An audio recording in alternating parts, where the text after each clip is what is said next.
పోయినా కానీ చీకటి అయిందంటే అక్కడ ఉండలేనటువంటి పరిస్థితి. రోడ్ల మీదకి వెళ్ళిన తర్వాత అక్కడ కొన్ని అడవి జంతువులు, క్రూరమృగాలు కూడా ఉంటాయి. కాబట్టి అటువంటి వాటికి ఆ తెలియని ప్రాంతంలోకి వెళ్ళి ప్రమాదాల బారిన పడడం అనేది కూడా గమనించాల్సినటువంటి అవసరం ఉంటుంది. కానీ దీన్ని పర్యాటకంగా కూడా ఇప్పుడు బొగత జలపాతం కూడా గతంలో ఇట్లాంటి పరిస్థితులే ఎదుర్కొంది.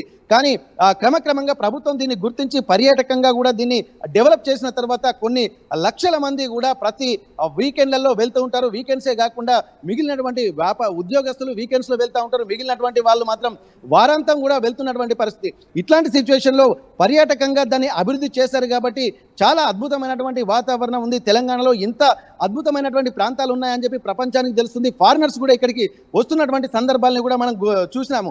అట్లాంటిది ఇక్కడ మిగిలిన జలపాతానికి కూడా ఆ రోడ్డు మార్గాలు కనుక కొంత సౌకర్యంగా ఉంటే మాత్రం ఇది పర్యాటకంగా కూడా ఎంతో అద్భుతంగా ఉండేటువంటి అవకాశం ఉంటుంది. ఈశాన్య రాష్ట్రాలకు అలాగే పర్యాటక ప్రాంతాలకు ఏమాత్రం తీసిపోకుండా ధీటుగా ఉండేటువంటి అవకాశం అయితే కనిపిస్తుంది. కాకపోతే మాత్రం యువకులు మాత్రం మిగిలినటువంటి వాళ్ళు కొంత జాగ్రత్తగా ప్రివెంటివ్ మెజర్స్ తీసుకొని పర్యాటకంగా ఏమో కానీ ప్రాణాల మీద తెచ్చుకోకుండా ఉంటే అది ఆ సాహస యాత్ర కాస్త విషాద యాత్రగా మారకుండా ఉండాలంటే అధికారులు చెప్పినటువంటి ఇన్స్ట్రక్షన్స్ ను ఫాలో కావాల్సినటువంటి అవసరం కనిపిస్తుంది. నందు right. Thank you Venkataratnam, thanks for the updates. అధికారులు చెప్పే మాటలు కొన్నిసార్లు వినాలి. మీరు అడ్వెంచర్స్ చేయడమో లేదంటే ఎక్స్ప్లోర్ చేయడమో తప్పు కాదు, కానీ వాటి కోసం ప్రాణాల మీదకి మాత్రం తెచ్చుకోవద్దు.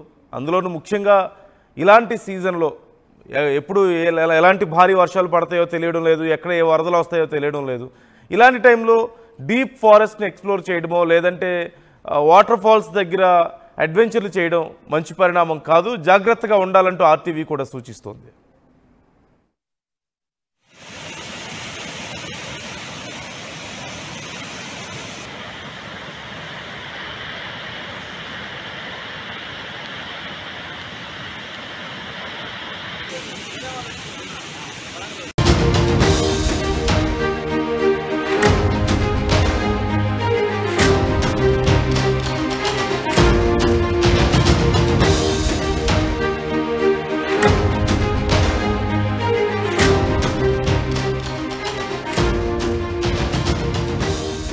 వర్షాలు వరదలతో ఇప్పటికే దేశం మొత్తం అతలాకుతలం అవుతుంది.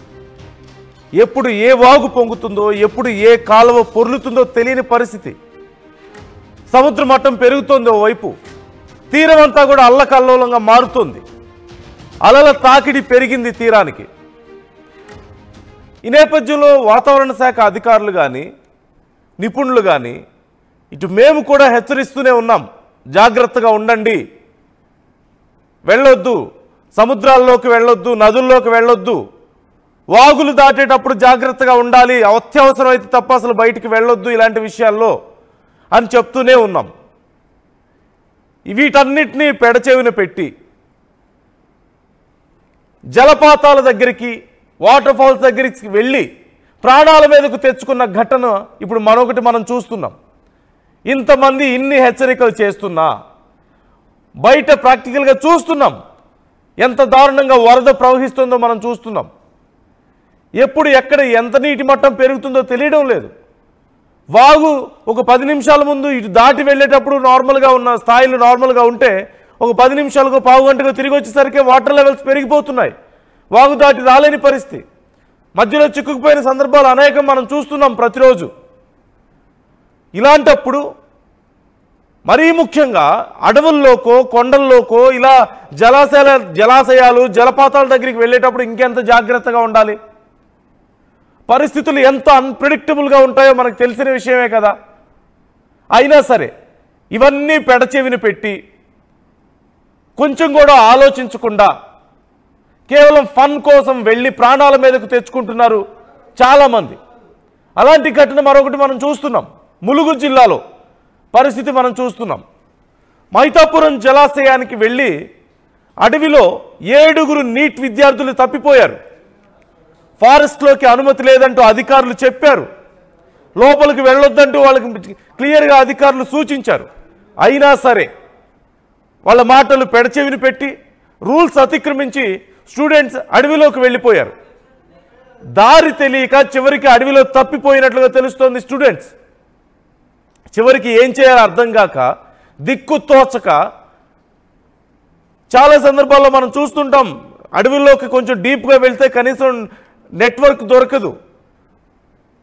అలాంటి సందర్భాల్లో ఎంత పరిస్థితులు దారుణంగా ఉంటాయి, ఎటు పోవాలో తెలియదు, దిక్కు తోచదు. అక్కడ ఏ విషసర్పాలు ఉంటాయో, ఏ భయంకరమైనటువంటి మృగాలు ఉంటాయో ఎవరికి తెలుసు?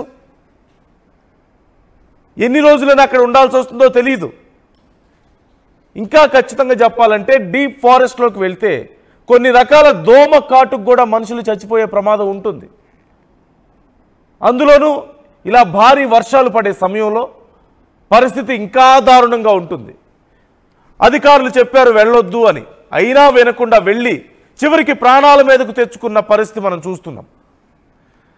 భయంతో ఏం చేయాలో అర్థం కాక, దిక్కు తోచక చివరికి 100కు డయల్ చేస్తే ఆ స్టూడెంట్స్, ఫారెస్ట్ అధికారులు వెళ్ళి వాళ్ళతో కోఆర్డినేట్ చేసుకొని లొకేషన్ ట్రేస్ చేసి అతి కష్టం మీద ఆ విద్యార్థులను పోలీసులు మొత్తం మీద కాపాడారు. ప్రాణాలతో వాళ్ళని బయటకు తీసుకురాగలిగారు. విద్యార్థులంతా కూడా హైదరాబాద్, వరంగల్ నీట్ విద్యార్థులుగా గుర్తించారు. అనుమతి లేని జలపాతాలకు వెళ్ళొద్దు అంటూ పోలీసులు కౌన్సిలింగ్ ఇచ్చి వారిని పంపించి వేసినట్లుగా తెలుస్తోంది. కొన్ని సందర్భాల్లో హీరోయిజం చూపించకపోతే మంచిది, కొన్ని సందర్భాల్లో అనవసరమైన అడ్వెంచరస్ జోన్లకి వెళ్ళకపోతే మంచిది. అవసరమైతే చేయాలి, లేదంటే సేఫ్ అనుకుంటే చేయాలి. లేకుండా ఏ ఉపయోగం లేకుండా ఇలా ప్రాణాల మీదకు తెచ్చుకుంటే చివరికి ఏం జరుగుతుంది? ఇదిగో ఇదే జరుగుతుంది. తెలీదా? బయట మీడియాలోనూ, బయట పేపర్స్లోనూ, ఎక్కడ చూసినా, సోషల్ మీడియాలో ఎక్కడ చూసినా సరే ప్రమాదపు అంచున ఎంతమంది ప్రజలు ఉన్నారో అందరికీ తెలిసిన విషయమే. ఎంతమంది అనుకోకుండా ప్రమాదాల బారిన పడుతున్నారో తెలుసు. కానీ ఇలా తెలిసి విద్యార్థులు వెళ్ళి తమ ప్రాణాల మీదకు తెచ్చుకోవడం సమంజసమా? అధికారులు చెప్పారు వెళ్ళొద్దు అంటూ, ఫారెస్ట్ ఎక్స్ప్లోర్ చేస్తాం, జలాశయాలను ఎక్స్ప్లోర్ చేస్తామని వెళ్ళి చివరికి తప్పిపోయి ఎక్కడికి వెళ్ళాలో, ఏం చేయాలో, ఎటు వెళ్తున్నారో తెలియక, నిద్రాహారాలకి అక్కడ దిక్కులేక, నెట్వర్క్ కూడా దొరకదు చాలాసార్లు. అదృష్టం కొద్దీ నెట్వర్క్ దొరికితే 100కి డయల్ చేశారు ఆ స్టూడెంట్స్. చివరికి పోలీసులు అలర్ట్ అయ్యి కోఆర్డినేట్ చేసుకొని వాళ్ళ లొకేషన్ ట్రేస్ చేసి వాళ్ళని బయటికి తీసుకురాగలిగారు. కానీ కొద్దిపాటి తేడా, డీప్ ఫారెస్ట్లోకి వెళ్ళిన తర్వాత నెట్వర్క్ లేకపోతే ఏంటి పరిస్థితి? ఎటు పోవాలో తెలియక, ఎలా బ్రతకాలో అడవుల్లో తెలియక, అక్కడ విష సర్పాలు, విష కీటకాలు, అడవి మృగాల మధ్యలో ఎలా బ్రతుకుతారు? ఎన్ని రోజులని సర్వే అవ్వగలుగుతారు? బేసిక్ సైన్స్ కూడా సహజంగా ఐడియా ఉండదు అడవుల్లో సర్వే అవ్వడానికి కామన్ పీపుల్కి. ఖచ్చితంగా ఇలాంటి అడ్వెంచర్స్, ప్రాణాల మీదకు తెచ్చుకునే అడ్వెంచర్స్ చేయకపోతే మంచిది. అందులోనూ మరీ ముఖ్యంగా ఈ వర్షాకాలంలో భారీ వర్షాలు పడుతున్నప్పుడు జలాశయాలు, అడవులను ఎక్స్ప్లోర్ చేయడం అనేది కోరి ప్రాణాల మీదకు తెచ్చుకున్నట్లే అవుతుంది. మరింత జాగ్రత్తగా ఉండాలి. విద్యార్థులందరూ కూడా హైదరాబాద్, వరంగల్ నీట్ విద్యార్థులుగా గుర్తించారు.